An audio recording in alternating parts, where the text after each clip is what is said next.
Gloria a Jesús. Este texto es bien interesante. Les voy a pedir de favor que lo mantengan ahí abierto porque vamos a estudiar este texto. Les recuerdo que la semana pasada comencé una serie que se llama El Sistema Babilónico, basado en Apocalipsis, en el capítulo 18, donde se nos habla de Babilonia la grande, la gran ramera, y se nos describe.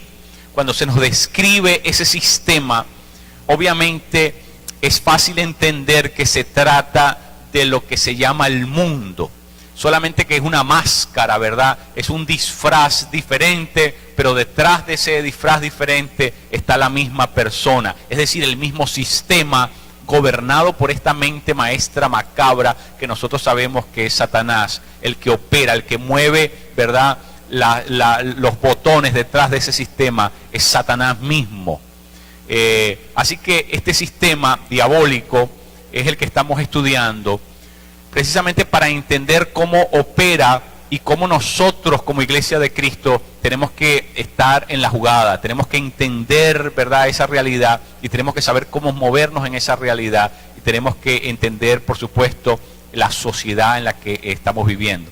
Apocalipsis 18 dice que al final de los tiempos, ese sistema babilónico, ese sistema de la gran Babilonia, ¿verdad?, se va a reinstaurar, y nosotros lo estamos viviendo. Lo estamos viendo ya, estamos entrando en sus comisuras, estamos entrando, ¿verdad?, de alguna manera dentro de ese sistema, porque lo estamos viendo cómo se está instaurando, cómo está tomando forma, cómo está tomando cuerpo entre nosotros ese sistema. Ese sistema, ¿verdad?, yo lo identifico con la posmodernidad. Toda la cultura posmoderna es una cultura que está donde el sistema babilónico se ha infiltrado. Y como les dije la semana pasada, es muy probable que esta sea la última generación que nos toque vivir, los últimos, ¿verdad? Estamos entrando en el desenlace final de la historia humana, porque el pecado, el sistema babilónico ha vertido todo lo que le quedaba, ha tirado todo las reservas que tenía, lo ha puesto todo, lo ha tirado todo afuera, lo ha echado todo. Es como la última gran ofensiva del mal sobre la tierra.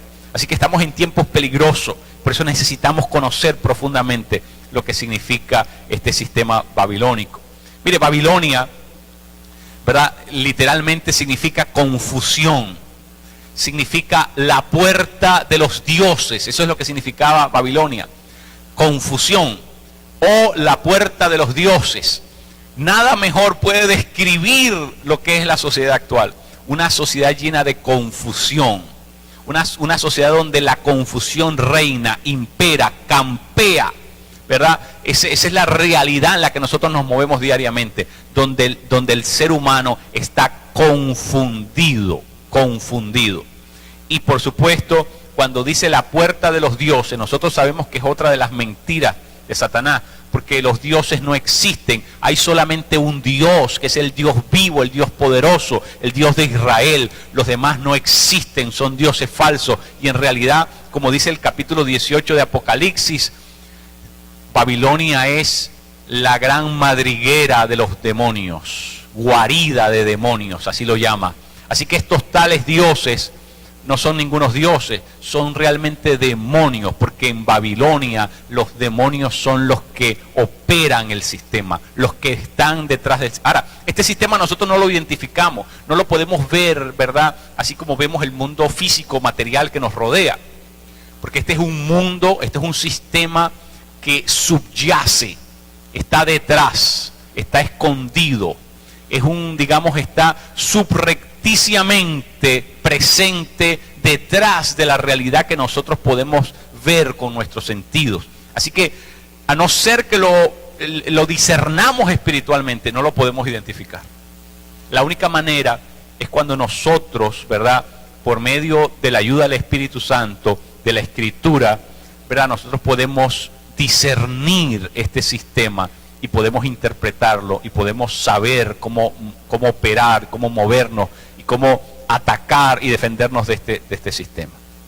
Bueno, esta mañana yo quiero añadirle otra pieza a lo que comenzamos la semana pasada. Y quiero decirles esta mañana que ese sistema babilónico tiene un sistema antagónico a él, tiene un sistema que le hace oposición, es lo que llamaríamos la lucha de dos grandes reinos, ¿verdad? Se ha popularizado de nuevo, ha reflotado de nuevo todo el interés por lo que se llamaba la Guerra de las Galaxias, esa saga de películas, la Guerra de las Galaxias. Bueno, esta es la verdadera Guerra de las Galaxias, ¿verdad? Porque esto es una guerra en los lugares celestiales, en el mundo, en la atmósfera espiritual. Hay una guerra que se está gestando entre el bien y entre el mal. Y hay un reino de las tinieblas, pero yo quiero decirle esta mañana que hay un reino opositor, el reino del bien, el reino de Dios. Son dos reinos que se excluyen mutuamente, no se pueden reconciliar, son, ¿verdad? Son antagónicos, van en direcciones opuestas, no pueden reconciliarse, no hay la posibilidad de que eso suceda. Así que esa sí es la verdadera realidad del mundo en el cual nosotros vivimos, pero no es una realidad, como dije, que la podemos interpretar a simple vista, porque es algo que se esconde detrás del mundo como está organizado.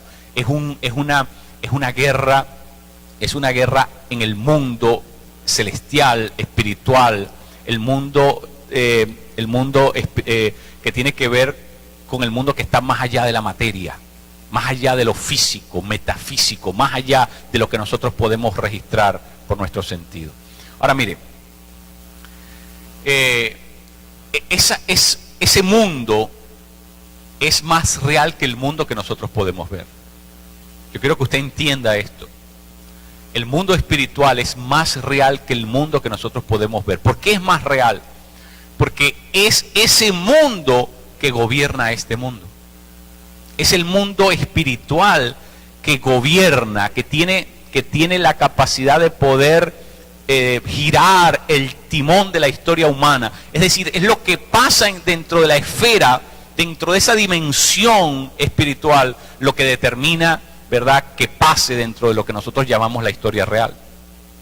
Así que tenemos que estar muy conscientes de eso. Hay un antagonismo entonces entre el bien y el mal. Las obras de C.S. Lewis, yo no sé si usted está familiarizado con las obras de C.S. Lewis, pero C.S. Lewis tal vez es el cristiano que mejor logró representar de forma literaria, ¿verdad?, la lucha entre el bien y el mal. Todas sus obras están dedicadas a plasmar, ¿verdad?, a retratar esa realidad que está más allá de la realidad que nosotros vemos, que el ciudadano común puede ver, y él lo representaba de una forma tan profunda, usando unas figuras literarias tan interesantes, con una creatividad impresionante. Todas sus obras, El Gran Divorcio, las Crónicas de Narnia, las letras de Screwtape, todas esta saga de libros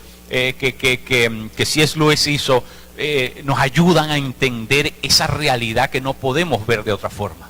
El mundo de los espíritus, el mundo de esas dos fuerzas que se oponen la una a la otra continuamente, y es una guerra a muerte, vencer o morir, ¿verdad? El bien y el mal están enfrentados, están enconados, pero esa es la intención, vencer o morir. No hay forma en que puedan coexistir los dos, porque no puede coexistir el bien con el mal. No es posible dentro del panorama bíblico que nosotros conocemos.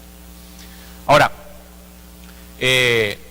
entonces nosotros tenemos que entender eso, la complejidad de esa realidad. Nosotros tenemos que tenerla presente, porque nosotros estamos, ¿verdad?, vivimos al interior de esta historia humana, pero esta historia humana, como dije, está gobernada, está controlada desde atrás, ¿verdad? No podemos ver las fuerzas que mueven lo que nosotros estamos contemplando, pero créanme, la historia humana es el efecto segundo, es el acto segundo de lo que está pasando en la esfera de lo espiritual. Y por lo tanto nosotros tenemos que comprenderla, porque nosotros tenemos que vivir y organizarnos teniendo siempre presente esa realidad.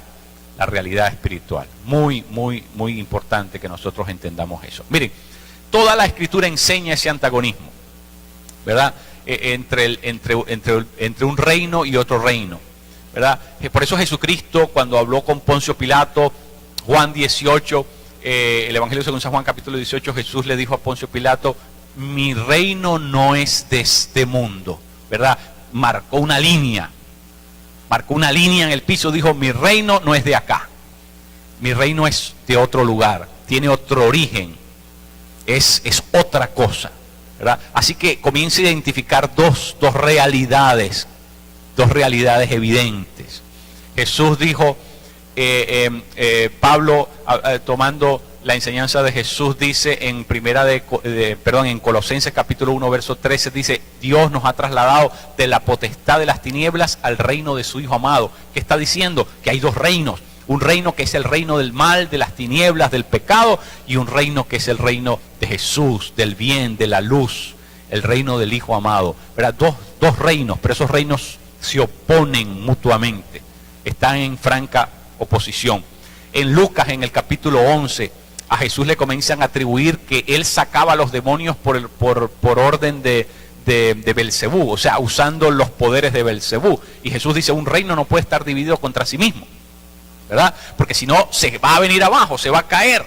Y Jesús les dice: yo no saco los demonios en nombre de Belcebú. Belcebú significa el príncipe de los demonios.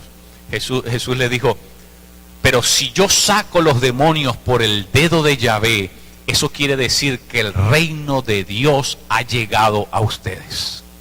¿Qué quiere decir eso? Eso quiere decir que el reino de Belcebú es una cosa y el reino de Dios, el reino de los cielos, es otra realidad completamente diferente. No tienen parangón, no tienen ninguna similitud, son realidades opuestas. Son intencionalmente opuestas, inversamente proporcionales. No coexiste la una con la otra. Eso es algo que tenemos que entender. Jesús dijo en Primera de Juan capítulo 3 verso 8 que Él ha venido, ¿verdad? Vino para destruir las obras del diablo. Jesús vino para destruir las obras del diablo. Así que, por lo tanto, Jesús y el diablo, Jesús y el mal no tienen ningún tipo de mezcla. No existe. En una ocasión Jesús le dijo a Satanás: no tienes nada en mí. No hay nada en mí que te pertenezca. ¿Por qué? Porque esos reinos están excluidos. Ahora, nosotros tenemos que entender algo muy profundo. Precisamente porque la iglesia pertenece al reino de Dios, porque la iglesia pertenece a la potestad, vive bajo la potestad, bajo la autoridad de Jesús, nosotros también estamos envueltos en esa guerra. No podemos excluirnos de esa guerra. Esa guerra no es solamente de Dios y Satanás, de Jesús y Satanás. No. ¿Sabe qué? Nosotros por implicación estamos envueltos, por asociación estamos envueltos en esa guerra. Porque en el momento en que nosotros vinimos a vivir bajo el reino de Jesús, Dios cuenta con nosotros como fuerza activa para oponernos a la realidad del mal. Así que nosotros estamos incluidos en la guerra. Nosotros no podemos darnos de baja. Nosotros no podemos decir: no, yo no me voy a poner el uniforme, yo no voy a correr el riesgo de meterme. Usted está ya, aunque usted no lo entienda, usted está ya metido en esa guerra. Y es mejor que nosotros estemos en la guerra con los ojos abiertos y con el armamento, con el arsenal que Dios quiere proveernos, porque si nos agarran en la guerra descuidado, ¿verdad?, nos van a hacer daño.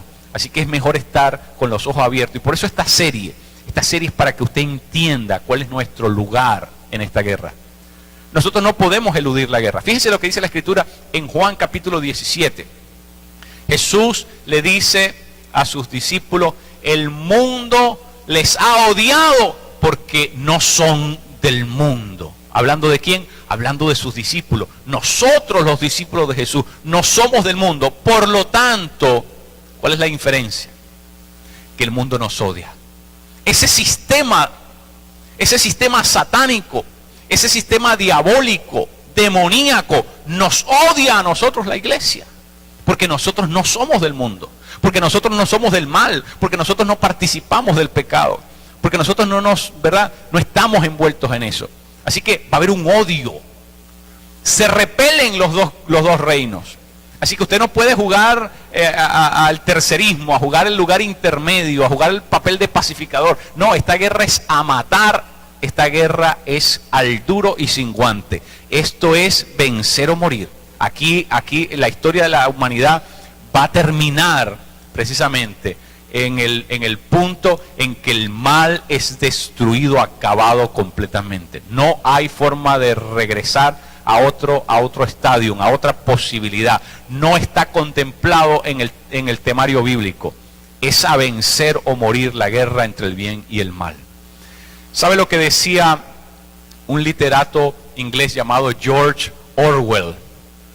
Decía una cosa muy interesante, decía: tanto más una sociedad se aleje de la verdad, con más fuerza odiará a aquellos que proclaman esa verdad. ¿Verdad? ¿Por qué el mundo nos odia? Porque el mundo obedece al padre de la mentira. Y como nosotros obedecemos es a la verdad, y nosotros proclamamos la verdad, el mundo comienza a odiarnos. Mire, si usted se congracia con los que están en su entorno y les celebra las cosas malas que hacen y participa de ellas y se envuelve con esas cosas y las tolera y vive una vida laxa, permisiva, entonces usted es feliz con esa persona y esa persona es feliz con usted. Pero en el momento que usted se para y dice en el nombre de Dios, ¿sabe qué? Eso no es de Dios y yo no voy a participar en eso. Y usted comienza a declarar la verdad de Dios, y usted comienza a marcar una línea, decir: yo pertenezco a un reino que no es este reino, yo pertenezco a una esfera, a una dimensión, a una realidad, yo vivo bajo una autoridad que no es la autoridad del mal. Entonces, ¿sabe qué pasa? Usted comienza a ser odiado. Juan 17 lo dice: el mundo les ha odiado porque ellos no son del mundo. Así que, mi querido, usted está en medio de una guerra. Es mejor que usted abra los ojos y entienda cuál debe ser su rol. ¿Sabe por qué? Porque el que le está disparando no le está disparando con balas de salva, no le está disparando para entretenerse, no le está disparando para jugar, no está matando el tiempo con usted, lo está tratando de matar a usted. Satanás es un experto de la destrucción. La Escritura dice que él vino a matar, a destruir, a robar. Es decir, él quiere saquearlo todo. Quiere destruir el plan de la creación.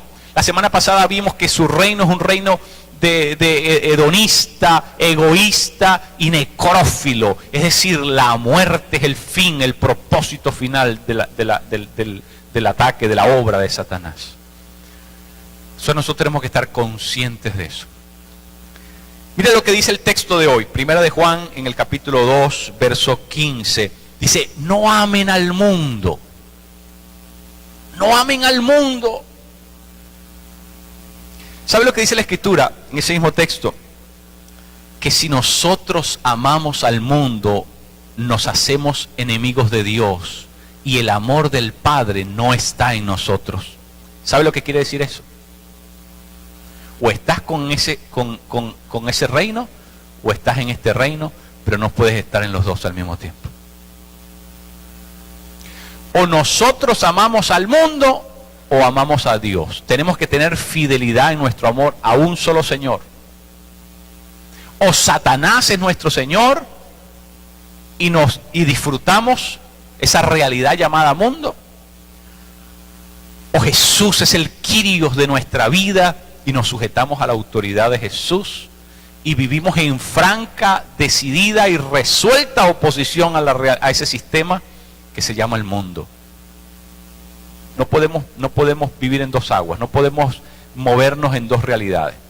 O somos del agua o somos de la tierra, pero no podemos vivir anfibio. Hay mucho cristiano anfibio que quiere ser del agua y quiere ser de la tierra. Quiere vivir en el mundo un rato y quiere vivir en las cosas de Dios otro rato. ¿Sabe qué? No funciona.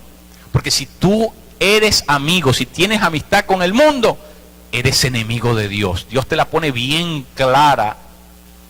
Dios no manda señales de humo para que nosotros nos confundamos. No, aquí no hay señales de humo. Dios te dice: aquí la cosa es así. O tú amas al mundo o tú me amas a mí. Pero no puedes vivir en dos realidades. Tremendo. ¿Por qué? Porque lo que esto quiere decir es que nosotros tenemos que aprender a tirar la línea en el piso, mi querido. Nosotros estamos viviendo en una cultura, en una realidad, en un sistema que tenemos que aprender a marcar el piso. Si usted comienza a jugar fútbol y usted no ha rayado el piso primero, usted no sabe si la pelota se salió o si no se salió. Y eso es lo que Satanás quiere, que usted no raye el piso. Porque si usted no raya el piso, usted no sabe si está haciendo mal o está haciendo bien, si está pecando o no está pecando, y usted comienza a vivir una vida disoluta y usted ni siquiera se ha dado cuenta. ¿Por qué? Porque usted no tiene conciencia. Usted no tiene conciencia de lo que es el plan, la voluntad de Dios para su vida. Entonces, ¿qué pasa? Nosotros tenemos que determinar, o amamos a Dios o amamos al mundo. Y si amamos a Dios, entonces hay una implicación.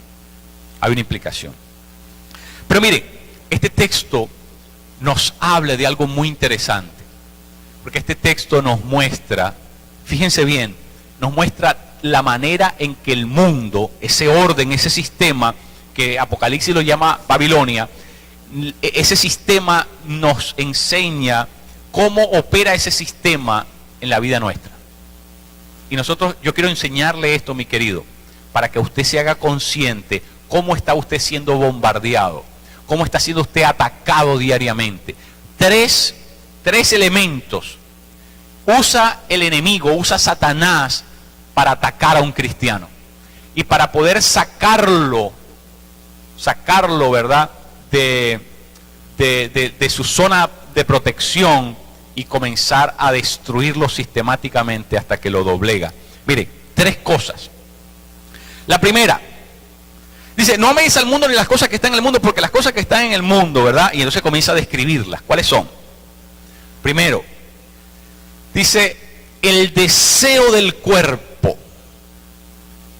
¿Qué cosa es el deseo del cuerpo? Bueno, el deseo del cuerpo es muy claro, ¿verdad? El deseo del cuerpo son esos instintos, esos apetitos orgánicos, biológicos, que están en nosotros, que además Dios los puso en nosotros, son naturales, como el deseo de querer comer. Eso es un deseo orgánico, biológico. Pero esos son los deseos del cuerpo. Pero ¿sabe lo que pasa? ¿Sabe lo que pasa? Que el mundo toma eso que es algo instintivo en nosotros, eso que es un arco reflejo en nosotros, el enemigo lo usa, lo tuerce, lo deforma y lo convierte en algo pecaminoso. Por ejemplo, usted 3 veces al día tiene un deseo grande de comer. Eso es un instinto natural, eso es una forma como el cuerpo fue diseñado. El cuerpo, ¿verdad?, llega a un punto en que desea ingerir, tiene apetito, y Dios lo creó así. Porque si nosotros no tuviéramos el deseo, ¿verdad?, no ingiriéramos, no comenzaríamos una ingesta. ¿Y qué pasaría? Bueno, moriríamos de inanición. Así que esos deseos del cuerpo están allí por un propósito. Pero ¿qué hace Satanás? Agarra ese deseo que está en ti y lo convierte en algo pernicioso, lo convierte en algo deformado, en algo pecaminoso. ¿Sabe qué pasa? Ese deseo de comer, ¿saben qué lo convierte Satanás? Lo convierte en gula. El deseo, el natural, orgánico, biológico, es comer. Pero Satanás lo tuerce y lo convierte en gula. ¿Sabe por qué? Porque la gula es pecado. Comer no es pecado. Pero en el momento que tú comes de una manera incontrolada, entonces se convierte en pecado. Porque comienzas a destruir tu cuerpo. Y el que te induce para que tú destruyas tu cuerpo es Satanás. ¿Ve? Algo que es un deseo del cuerpo, Satanás lo usa, lo tuerce y lo usa en contra tuya para destruirte. Y caemos en pecado, porque la gula es pecado. El beber, todos llega un momento que el cuerpo tiene sed, y es normal que el cuerpo tenga sed. Pero ¿sabe lo que hace Satanás? Convierte el beber en un vicio. Y ahí es donde viene la borrachera. ¿Ve? Ese instinto natural de beber, Satanás lo convierte en algo que es una compulsión. Entonces ya es algo compulsivo, ya quiere beber y beber y beber. ¿Por qué? Porque Satanás lo deformó. Los deseos del cuerpo, Satanás los tuerce y los convierte en algo pecaminoso. La sexualidad. ¿La sexualidad la hizo Satanás o la hizo Dios? Bueno, por supuesto que la hizo Dios. Y tu cuerpo tiene deseo sexual. Ese es el deseo del cuerpo. Pero ¿qué hace Satanás con el deseo sexual? Lo convierte en un vicio. Lo convierte en algo que te comienza a controlar, a gobernar, a destruir. Porque comienza a ocupar todo tu tiempo vital, comienza toda tu energía vital, comienzas a canalizarla sexualmente. ¿Y qué termina? Termina en infidelidad, termina en adulterio, termina en fornicación, termina en pornografía, termina en la persona se hace un enfermo sexual. Ahora, ¿quién creó la sexualidad? La creó Dios. Pero Satanás, ese es el mundo. El mundo es un sistema, un orden organizado precisamente para convertir todo lo que Dios creó, convertirlo en algo destructivo y pecaminoso. Esa es la obra de Satanás, infiltrar toda la creación y llevarla a su punto de destrucción. Tremendo. Entonces, esos son los deseos del cuerpo. Los deseos del cuerpo. Luego dice, la codicia de los ojos o el deseo de los ojos. Ese es el segundo. Bueno, ya sabemos que Satanás lo primero que hace es trabajar a nivel de nuestros instintos. Pero lo segundo que va a hacer Satanás es irse detrás de tus sentidos. Por eso se llama la codicia de los ojos. Los ojos es uno de los sentidos del cuerpo, pero puede ser lo que entra por los ojos, lo que entra por los oídos, ¿verdad? Todo lo que entra por los sentidos, porque los sentidos son, ¿verdad?, eso que Dios nos dio para poder recoger lo que está en la exterioridad nuestra, en el entorno nuestro. Pero ¿qué pasa? Satanás se encarga de proveerle a tus sentidos basura, tóxico, para que cuando tus sentidos se encuentren con ese tóxico, tus sentidos se van a encargar de llevarlo dentro de ti, y eso que estaba allí te comienza a intoxicar, y entonces la maldad comienza a entrar a tu cuerpo y comienza a desear lo que no tenías que desear. ¿Por qué? Miren, por ahí se dice que ojo que no ve, corazón que no siente, ¿verdad? Pero ¿qué hace Satanás? Satanás quiere que tú veas bastante. Satanás se conoce ese dicho también, así que Satanás, en vez de que tú no veas nada, quiere que tú veas más cosas. ¿Por qué? Porque el negocio de Satanás es provocar deseos, crear necesidades artificiales.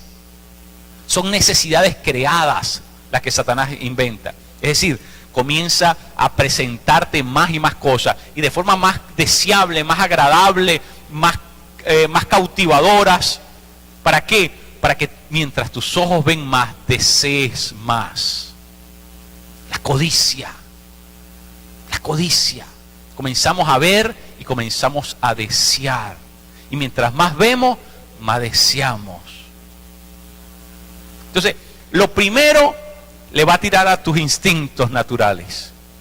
Lo segundo le va a tirar a tus sentidos. Mire, Satanás nos estudió muy cuidadosamente. Satanás no es un ser humano ni tiene cuerpo, pero nos estudió cuidadosamente. Conoce nuestra anatomía, conoce cómo estamos configurados orgánicamente. Sabe dónde están nuestros puntos débiles. Lo conoce todo, lo conoce todo. Y por eso es tan habilidoso en saber dónde disparar, dónde atacar, dónde, ¿verdad?, provocar algo para debilitarnos y para lograr sus objetivos. El tercero de los elementos dice la vanagloria de la vida. ¿Qué cosa es la vanagloria de la vida? Primero le atacó los instintos, los sentimientos, los sentidos, y lo tercero le comienza a atacar los sentimientos y la voluntad. Satanás le tira todo. ¿Qué va a tratar de doblegar ahora? Va a tratar de doblegar tus sentimientos y tu voluntad. La vanagloria de la vida. ¿Qué cosa es la vanagloria de la vida? Es creernos mucho. Es ser nosotros protagonistas de todo. Es lo que llamamos el egoísmo, cuando le das rienda suelta al egoísmo, que quieres tú ser el centro de todas las cosas, que quieres poseer todas las cosas, que quieres disfrutar todas las cosas, que quieres experimentar todas las cosas, ¿verdad? Y se nos va de las manos. Eso se llama la vanagloria de la vida. Es el deseo, esas ínfulas de querer ser algo, de querer tener más. Y eso se va cultivando, y Satanás sabe cómo cultivar eso en nosotros. Nos va haciendo cada vez, ¿verdad? Los berricérrimos, los perfectos, nos hace creer que nosotros somos los importantes, los que lo merecemos, los dignos, y comienza a inflarnos como un globo. Esa es la vanagloria de la vida.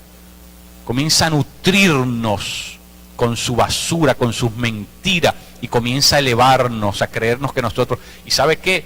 Hay gente muy noble, muy, ¿verdad?, muy sencilla, que caen en esa trampa de Satanás, y Satanás los lleva a creerse, ¿verdad?, creerse algo que no son. Y eso es producto de que no tenemos una identidad bien fundada en Dios. Pero mire, 3 cosas que Satanás usa para tirarnos a matar, para destruirnos. Este sistema está bien organizado. Satanás es un profesional, yo se lo estoy diciendo. Satanás es un profesional de la destrucción. Sabe metódicamente lo que está haciendo. No está tirando ahí a ver qué pasa. No. Sabe dónde ir, sabe qué tocar, sabe a qué apuntarle con precisión. Es un ataque quirúrgico. No es una cosa ya donde caiga, no. Satanás te está vigilando, tiene la paciencia de esperar. Mire, ¿sabe cuál es el texto correlativo a este texto de Primera de Juan capítulo 2? Aunque usted no lo crea, es Génesis en el capítulo 3. Vaya rapidísimo a Génesis en el capítulo 3. Primer libro de la Biblia, Génesis capítulo 3, la tentación de Eva. Usted sabe que esos 3 elementos que yo le mencioné también están en la tentación. ¿Sabe por qué? Porque Satanás no hace otra cosa que repetir el libreto. Su estrategia es la misma. Desde que el ser humano es ser humano, su estrategia es exactamente la misma. La repite. Puede ser que haga alguna modificación cosmética o más personificada según el caso, pero en esencia el libreto es el mismo. Esas 3 cosas están presentes en la tentación que la serpiente antigua le presenta a Eva en el Edén. Miren, fíjense la conversación que tiene Eva con la serpiente. La serpiente toma la iniciativa y le dice: con que Dios les dijo que de ese árbol ustedes no podían comer. ¿Qué es lo primero que hace Satanás? Crea una duda. Mire, la duda es como un gusanito. Ese gusanito usted dice: no, esto, ¿qué importa que se quede hoy en la mata? Venga al día siguiente, ya no hay mata. Porque el gusanito aquel que usted creía que no tenía estómago para comerse la mata, se la bajó en la noche entera.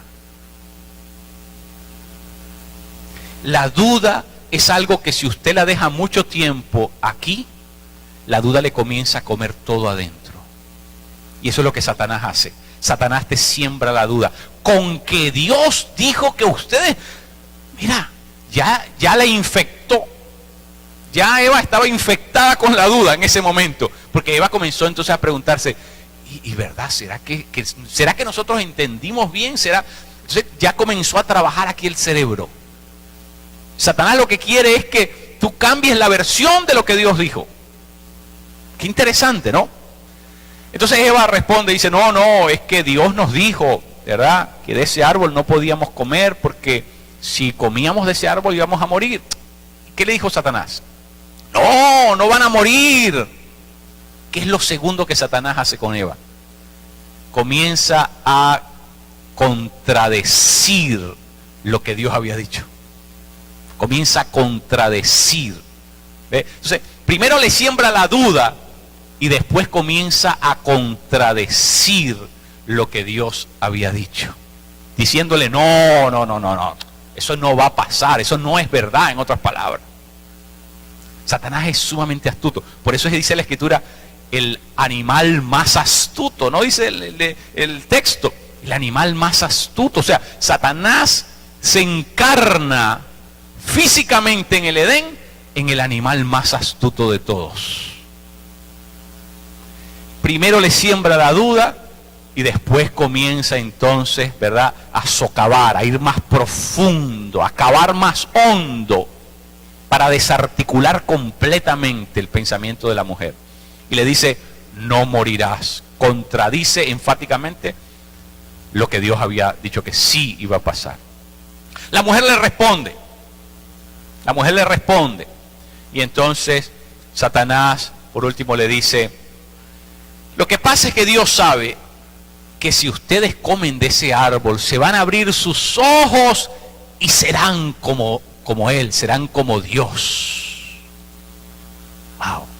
¿Sabe lo que es eso? Lo tercero que Satanás hace con la mujer es una verdad a medias. Es decir, Satanás tomó parte de la verdad, pero le puso suficiente mentira para distorsionarla. ¿Ve? Duda, contradicción y una verdad a medias. ¿Sabe lo que logró Satanás con eso? Lo que Satanás logró fue una remoción de la palabra de Dios que estaba en Eva. Dios le había dado una orden a Adán y a Eva.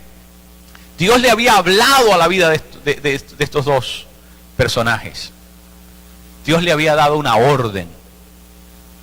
Pero Satanás, ¿verdad?, quirúrgicamente, metódicamente, se encargó de socavar, de desarticular, desmantelar la palabra que Dios había depositado en él. ¿Sabe que cuando usted ya pierde sentido de lo que es el bien y el mal, porque su conciencia no está iluminada, usted está perdido en las manos de Satanás?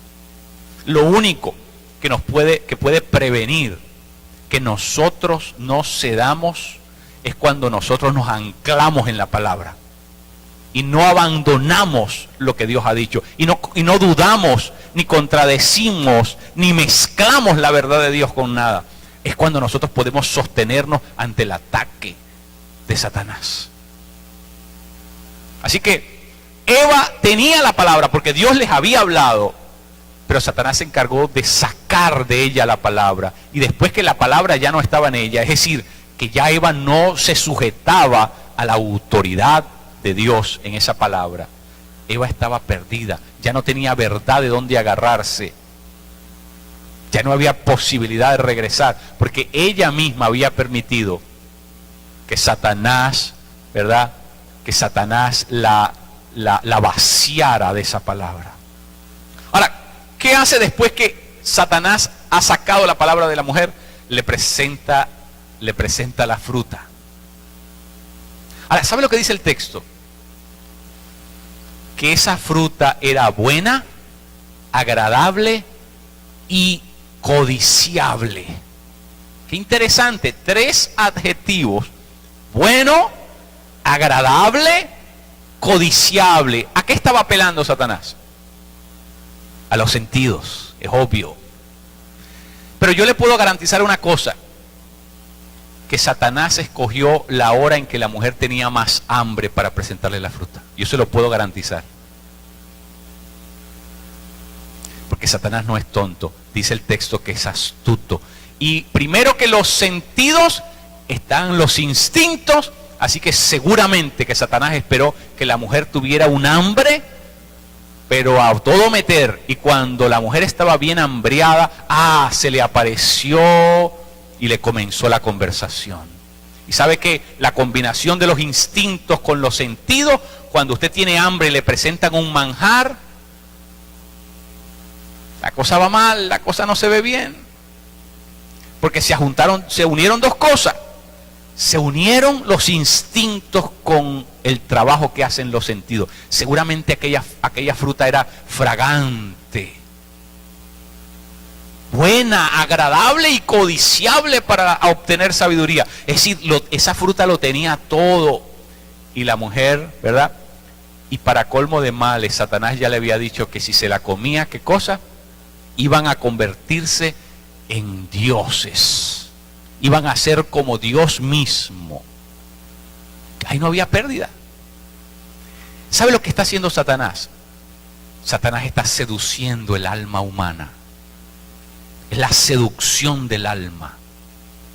El sistema babilónico quiere seducir tu alma por medio de una ilusión, por medio de algo efímero, por medio de una promesa falsa, para que tú te embauques, para que tú tomes una decisión de la cual ya no vas a poder salir, ya no vas a poder retroceder. A Adán y a Eva le costó ser expulsados del Edén, sin derecho a retorno. Dios puso una cerca, una puerta cerrada, ángeles a custodiarla. Estaba prohibida para siempre la entrada para ellos dos. Un error. Babilonia todo lo que necesita es que tú cometas una mala decisión. ¿Sabes por qué, mi querido? Detrás de una mala decisión vienen 1000 malas decisiones. Esto es como la persona que bebe. La única copa que el alcohólico no se puede beber es la primera. Es la única que no se puede beber, la primera. Porque si se bebe la primera, se va a meter 1000 detrás de esa. Así es el pecado. El único pecado que tú no puedes permitirte cometer es el primero. Si cometes el primero, detrás viene un viaje de pecado. Viene una catizumba enorme de pecados detrás de ese. ¿Por qué? Porque esa es la naturaleza humana. Esa es la naturaleza pecadora del ser humano. Tremendo. Mire, mi querido, yo quiero terminar esta mañana diciéndole lo siguiente. A usted lo están buscando. Usted está en la mirilla telescópica de los demonios. Porque usted no es del mundo. Por lo tanto, usted se constituyó automáticamente en enemigo de las tinieblas. Usted mejor póngase las pilas. ¿Sabe por qué? Porque soldado avisado no muere en guerra. Pero camarón que se duerme, se lo lleva a la corriente. No se lo puedo decir mejor. Nos ponemos en pie, mis queridos.